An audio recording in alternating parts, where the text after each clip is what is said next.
Ini 3 hal terburuk yang kalian bisa beli di umur 20-an. Tapi gue mulai dengan 1 hal terbaik yang kalian bisa lakuin di umur 20-an. Subscribe. Oke, lanjut.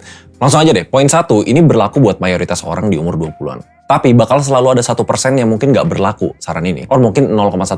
Kita nggak usah basa-basi, langsung poin 1 itu depreciating luxuries. Damn, ini gila banget. Menurut gue kebanyakan orang tuh ngerasa kayak ini sesuatu yang bisa dijustifikasi padahal enggak. Kalian pasti lihat banyak banget teman dari kalian yang nabung atau kayak cicilan bahkan pinjol untuk beli luxury gini. Kayak tas-tas mewah, mobil mewah, jam tangan mewah. Asal kalian tahu ya, semua produk ini sebenarnya ditujukan untuk siapa? I'm sorry to say, bukan untuk orang kaya. Tapi ditujukan untuk orang yang belum kaya tapi mau kelihatan kaya. Tapi padahal ini satu hal yang bikin kalian bisa nggak kaya. That's how these big brands, these big companies targeting demographic mereka. Kalau kalian kepikiran untuk beli, berarti kalian kemakan sama marketing strateginya. Tapi kenapa di sini gue tambahin depreciating luxury? Karena luxuries beberapa itu sifatnya bisa apresiasi. Ada beberapa jam tangan mewah, ada beberapa tas-tas mewah yang sifatnya apresiasi. Tapi jarang banget untuk mayoritas kalian pelajari itu dan kalian actually beli untuk investasi. Mau tau nggak, hal terburuk dari purchase pertama ini bukan cuma mengurangi uang kalian, tapi mengurangi satu aspek penting di hidup kalian, yaitu internal self-esteem. Beberapa orang yang ngejar luxury untuk mereka beli, untuk mereka punya, itu sebenarnya tujuannya bukan untuk diri sendiri, tapi tujuannya untuk pamer ke orang yang mungkin gak peduli sama kalian. Kalian butuh social status atau namanya external validation untuk ngerasa keren lewat barang-barang ini. Tapi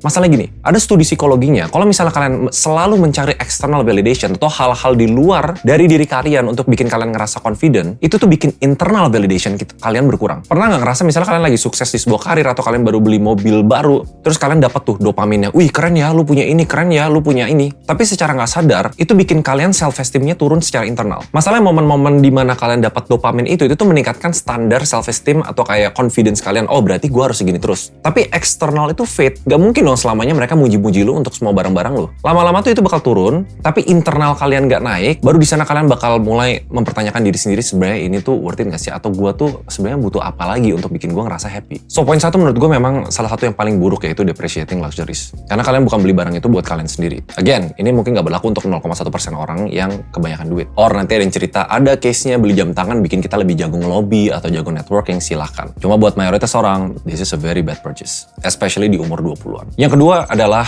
cicilan konsumtif. First of all, hutang itu sesuatu yang gua pribadi tuh kalau bisa avoid. Yang lebih parah lagi, hutang terhadap sesuatu yang konsumtif. Kalau beberapa YouTuber luar, mereka ngebahas mungkin salah satu hal yang paling jelek untuk mereka adalah namanya car lease. Mencicil untuk membeli mobil. Kenyataannya untuk hal-hal konsumtif, udah harganya turun, ditambah dengan bunga cicilan, bikin kalian lebih turun lagi. Tapi again, yang lebih buruk daripada aspek finansialnya adalah mentalnya. Kalian bakal pelan-pelan cari, oke, gue belum mampu nih untuk beli ini sekarang, tapi gue mau punya sekarang, bikin kalian malah kedepannya mikir, oke, gue bakal bisa punya barang-barang yang gue gak mau beli sekarang, malah bikin liabilitasnya banyak dan stuck di saat kalian mau grow. Tapi dalam sisi lain, hal-hal konsumtif itu sesuatu yang kalian tetap harus beli. Itu muter roda ekonomi kita, dan gak ada financial planner manapun di dunia yang bilang lu nggak boleh beli barang-barang konsumtif. Selama pos konsumtif dikeluarin, ada aturan yang misalnya 20% dari income bulanan, 30% dari income bulanan, silakan. Tapi kalau misalnya kalian sampai mikir beli cicilan untuk utang konsumtif, itu bakal bikin semua plan kalian buyar. Dan again, mendingan ditabung, terus spending untuk konsumtif pas actually punya uangnya. Karena mindset itu ke bawah sampai kalian mati. Itu yang bikin kalian nggak kaya-kaya. Dari low ke middle stuck karena selalu pengen hal-hal yang kalian sendiri nggak mampu secara finansial. Yang ketiga adalah barang murah. Ini pun ya, gue tuh merasa gue jadi korban dari worst purchase point ketiga pas gue umur 20 di awal. Pernah nggak kalian ngerasa, oke, 1, good, nggak beli. 2, oke, good. Tapi poin 3, kita hajar itu semua terus bilang, ya udah kalau gitu kita harus beli barang-barang yang murah. Ini pasti banyak dari orang tua yang orang-orang kaya ya. Bahkan orang-orang di keluarga menengah, mereka bilang jangan beli barang-barang murah. Murah dalam tanda kutip. Kalau misalnya kalian ke Tokopedia atau kalian ke e-commerce manapun, kalian filter harga paling murah. Kenyataannya itu bukan hal yang terbaik kalian bisa lakuin. Karena di rumus bisnis ya ada namanya product atau offering. Strategi yang paling bagus adalah menciptakan value. Value itu apa yang didapatkan selaras dengan harga yang kalian bayarkan. Kadang ada case-case-nya di mana kita selalu beli barang paling murah, misalnya dari baju, celana, atau misalnya tas, atau misalnya laptop, sampai second, sampai mana, itu bakal bisa bikin kita spend more money ke depannya. Karena dia nggak tahan,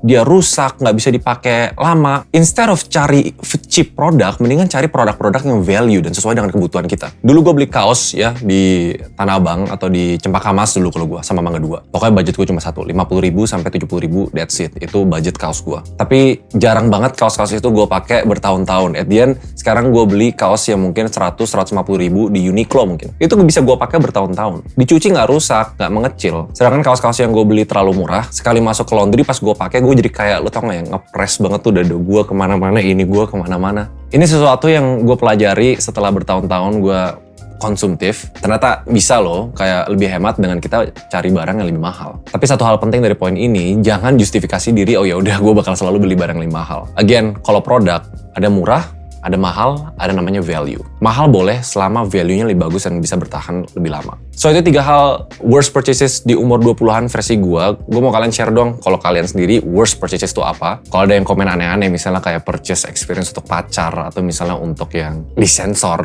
Wah kocak sih kalian sih. Tapi ya cerita dong versi kalian worst purchase di umur 20-an tuh apa. Mungkin yang di atas umur 30 bisa share. Yang 20-an yang kalian ngerasa beli langsung nyesel juga boleh share. I guess that's it. Like, comment, subscribe. See you guys in the next video. Bye-bye.